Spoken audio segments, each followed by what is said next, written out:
1900년 7월 5일로 갔습니다. 어떤 얘기 해주시겠습니까? 네, 1900년 7월 5일은 용산과 노량진을 연결하는 한강 철교가 준공된 날입니다. 이 한강 철교는요, 한강에 놓인 최초의 다리입니다. 총 길이가 1110.25m. 그때까지 보지 못했던 긴 다리였고요. 주요 부분을 철제로 만든 최초의 철교였습니다. 이 공사를 맡았던 경인철도 합자회사에서는 이렇게 광고를 했어요.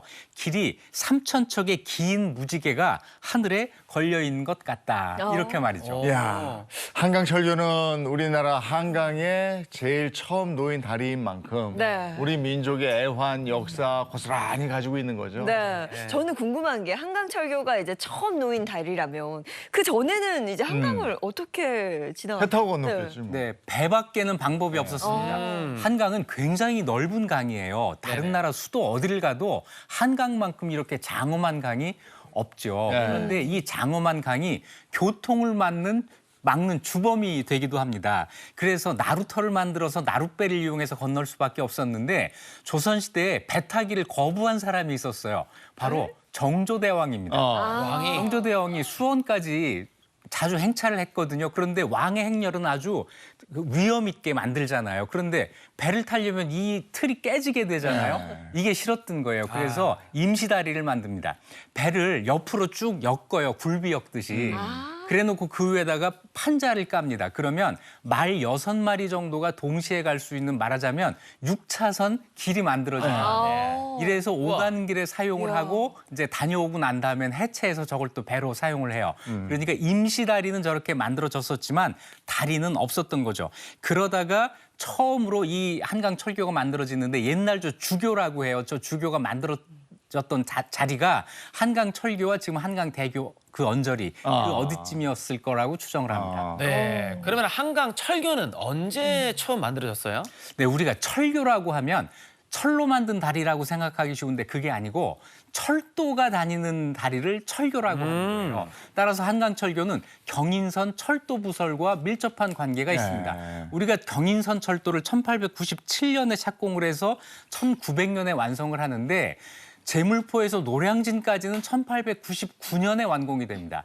그런데 이 다리를 놓는 공사가 1년 더 길어져서 1900년 7월 5일 날 서울까지 전체 구간이 완성이 돼요. 다시 얘기해서 이 한강철교는 무려 4년 동안 걸린 대공사였던 거죠. 자, 1905년에 경부선 철도가 만들어지면서 이 철도 기차 통행량이 많아지고 해서 하나를 더 놓습니다. 1911년에 제2철교를 만들어서 복선화를 하게 됩니다. 그럼 이때까지는 기차만 한강대교를 통행할 수 있었던 거예요? 그렇죠. 원래 일본에서 이 다리를 만들 때 대한제국의 요구는 사람, 우마차도 함께 다닐 수 있는 이 다리를 만들어라였는데 일본에서 이거를 지키질 않아요. 그래서 이 다리를 만들었는데 기차만 다니고 기타 사람들은 다닐 수가 없는 다리가 돼버립니다. 네. 1917년에 가서야 사람이 다닐 수 있는 인도교를 만들게 됩니다. 이 한강대교, 이 인도교가 나중에 2한강교, 3한강교가 만들어지면서 한때는 제1한강교라고도 불리게 됐죠. 한강철교와 한강대교 이 두 다리가 얼마나 오랫동안 독보적인 한강 다리로 쓰이게 되냐면은 1965년에 가서야 두 번째 한강 다리가 만들어져요. 그 전에는 이 두 다리만 있었던 거죠. 자, 이러면서 용산, 노량진, 영등포 이 일대가 발전을 하게 됩니다. 이렇게 우리 역사에 있어서 중요한 역할을 했던 한강철교가 6.25 전쟁 때 정말 큰 순환을 겪게 되는 거죠. 네, 한강철교, 인도교, 6.25 전쟁 때 아주 아픈 기억이 있죠. 전쟁이 발발하고 3일 뒤인 1950년 6월 28일 새벽 2시 30분에 한강 인도교를 폭파합니다. 그리고 그 다음 날 공습을 해서 한강 철교까지도 폭파를 해요. 인민군의 남하를 막기 위해서였다는 게 그 이유였는데 문제는 그때까지 서울에서 빠져나가지 못한 수많은 시민들이 발이 묶였다는 거죠. 당시 이승만 대통령은 방송을 이렇게 했습니다. 끝까지 서울을 사수할 것이다. 안심해라. 그런데 알고 보니까 그 시점에 이승만 대통령은 이미 한강을 내려가서 대전에 가 있었던 거예요. 설마 하던 시민들이 안 되겠다 하면서 이제 우리도 피난을 가야겠다 했더니 다리가 끊어진 거예요. 아차 한 거죠.